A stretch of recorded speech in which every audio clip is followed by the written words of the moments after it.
Subscribe करें account master को और बेल आइकन दबाएं लेटेस्ट वीडियो सबसे पहले पाने के लिए।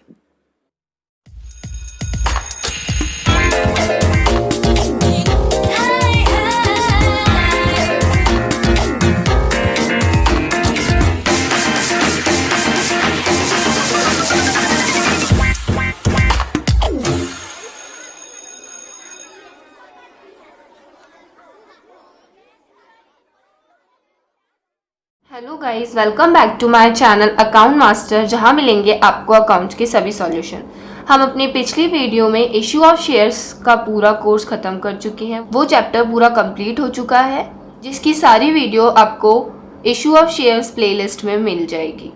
आज मैं आपके लिए लेकर आई हूँ पार्टनरशिप। इसका थोड़ा बेसिक कॉन्सेप्ट आज हम समझेंगे कि पार्टनरशिप क्या है, इसका अधिनियम क्या है, ये कहाँ से आई, एक्सेट्रा एक्सेट्रा। आज हम इसी की बात करेंगे। Let's get started. आज हम बात करने जा रहे हैं जनरल इंट्रोडक्शन ऑफ पार्टनरशिप। जब दो या दो से अधिक व्यक्ति, क्या बात करें हम, जब दो या दो से अधिक व्यक्ति एकजुट होकर कार्य करने के लिए आपसी सहमति से इकट्ठे होते हैं तो ये क्या कहलाती है? साझेदारी कहलाती है। साझेदारी उन व्यक्तियों के बीच का संबंध है जिन्होंने सबके द्वारा अथवा सबकी ओर से उनमें से किसी के द्वारा किए जाने वाले व्यापार के लाभों में हिस्सा बांटने के लिए ठहराव किया है। यानी कि जब दो या दो से अधिक व्यक्ति आपसी सहमति से सबके द्वारा या सबकी ओर से कोई कार्य करने के लिए तथा उस कार्य से प्राप्त होने वाले लाभों को आपस में बांटने के लिए एक समझौता करते हैं तो वह क्या कहलाता है? साझेदारी कहलाता है। इंडियन पार्टनरशिप एक्ट 1 अक्टूबर 1932 में लागू किया गया था, जो जम्मू कश्मीर को छोड़कर पूरे भारत पे लागू किया गया था। पार्टनरशिप की रिक्वायरमेंट हमें क्यों पड़ी?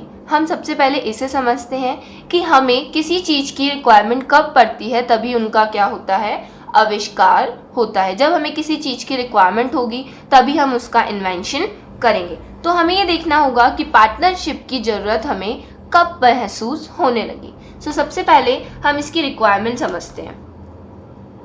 Need of partnership.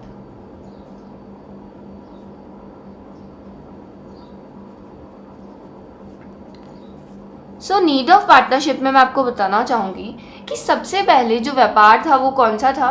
एकल व्यापार हमारे यहाँ पे चलता था। यानी कि एक व्यक्ति की दुकान होती थी, वही उसका पूरा देखभाल करता था, वही उसमें काम करता था, वही पूंजी लेके आता था, सारे प्रॉफिट्स उसी के होते थे, सारा कार्य भी उसी के द्वारा किया जाता था। तो ये तो कौन सा व्यापार था? एकल व्यापार,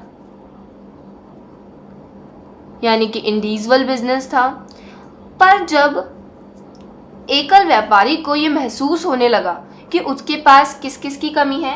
कैपिटल की कमी है, उसका जो मैनेजमेंट है वो बहुत अच्छे से नहीं हो पा रहा क्योंकि वो एक ही व्यक्ति है। मैं यहाँ ये पॉइंट्स लिख भी देती हूँ। सबसे पहले उसकी किसकी रिक्वायरमेंट कम लगी? कैपिटल, यानी कि उसे पूंजी की रिक्वायरमेंट कम लगी। उसे लगा कि मेरे व्यापार को बढ़ाने के लिए और पैसों की रिक्वायरमेंट है, या उसके पास जो पैसे हैं वो उसे कम पड़ने लगे।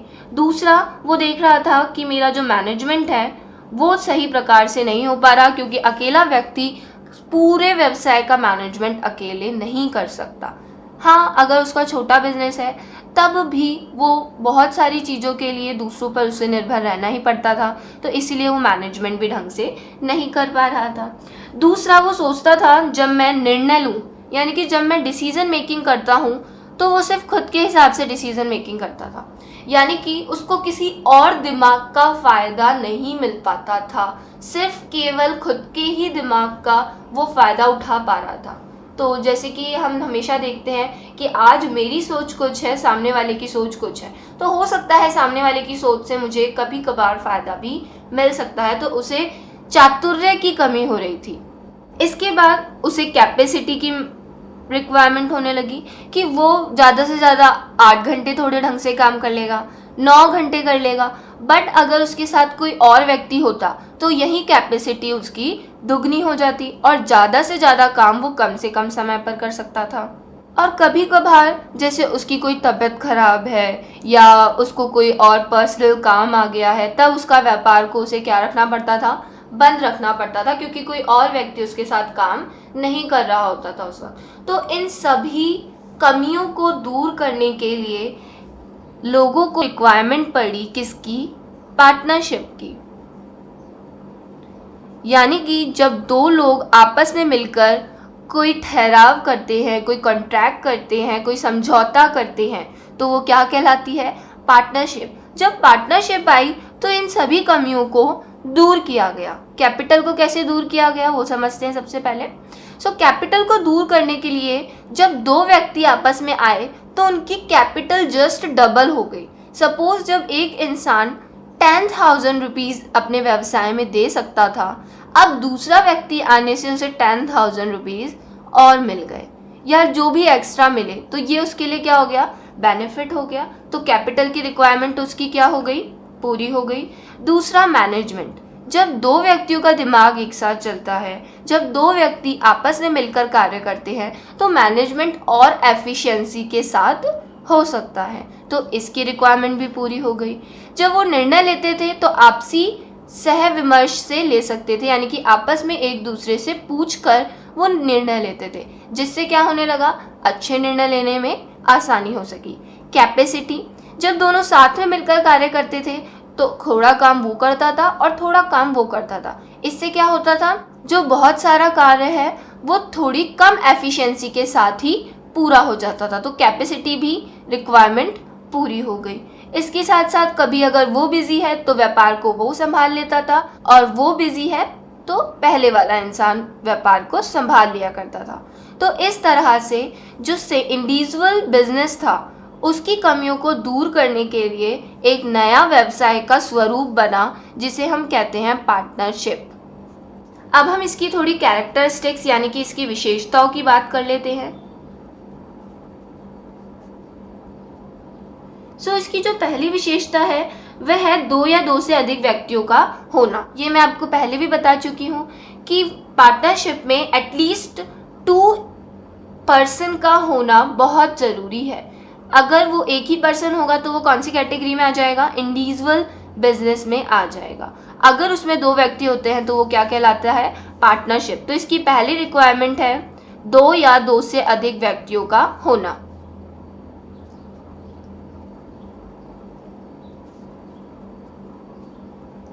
जो इसकी दूसरी विशेषता आती है वो है साझेदारों के मध्य समझौतों का अनुबंध होना।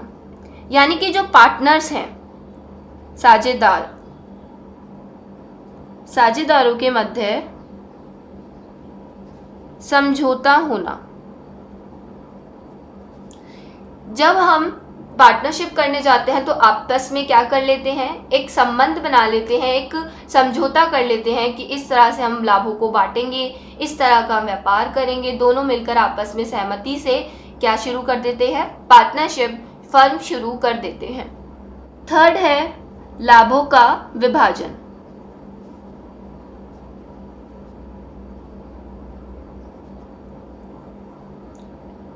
पार्टनर्स जब एक साथ मिलकर काम करते हैं, अपनी कैपिटल लगाते हैं, तो फर्म से हुआ लाभ यानी कि व्यवसाय से हुआ जो भी लाभ है वो आपस में बांट लेते हैं। तो ये उनका पहले से ही फिक्स्ड होता है कि तू इतना लेगा और मैं इतना लूँगा। तो इस तरह से लाभों का क्या होता है, विभाजन होता है। फोर्थ पॉइंट है व्यवसाय का होना। व्यवसाय का होना, जब 2 लोग आपस में इकट्ठा होते हैं तो जाहिर सी बात है वो ऐसे ही इकट्ठा तो नहीं हुए हैं, वो किस लिए इकट्ठा हुए हैं, व्यवसाय को चलाने के लिए। तो पार्टनरशिप की एक विशेषता ये भी है कि व्यवसाय का होना ज़रूरी है। वो जब इकट्ठे हों तो किसी व्यवसाय को करने के लिए हो, तभी वो क्या कहलाएगी, पार्टनरशिप कहलाएगी। फिफ्थ है व्यवसाय का संचालन। व्यवसाय का संचालन सभी के द्वारा या उनमें से किसी एक के